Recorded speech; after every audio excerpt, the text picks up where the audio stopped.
China just became the first nation in the world to ban the trade and consumption of wildlife, a $73 billion industry that is larger than the entire US meat industry. The reason? The coronavirus, which has killed nearly 3,000 people and is threatening to become a global pandemic.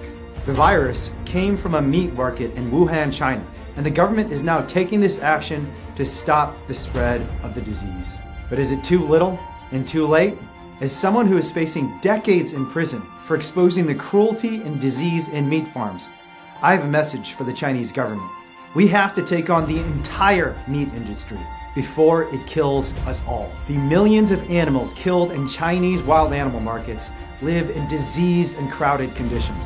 Species ranging from peacocks to frogs to soft-shelled turtles live in tight industrial sheds, often on top of their own excrement. Scientists have found that this sort of intensive confinement is a big part of what causes epidemics. But that is exactly why factory farms are an even greater threat than wildlife markets. Recent research shows that the Great Flu epidemic of 1918, which killed 100 million people, 33,000 times as many as the coronavirus, came from, you guessed it, a pig farm. And to keep these animals alive, every year in the United States, we use 20 million pounds of antibiotics, 70% of the total usage of these crucial and medically important drugs. That means each generation of new pathogen is stronger than the last one, and eventually, one is going to kill millions. But despite this, the global appetite for meat is growing. Ancient Buddhist philosophy recommended against eating animals in China. And one of the most famous studies of the benefits of a plant-based diet was named the China Study.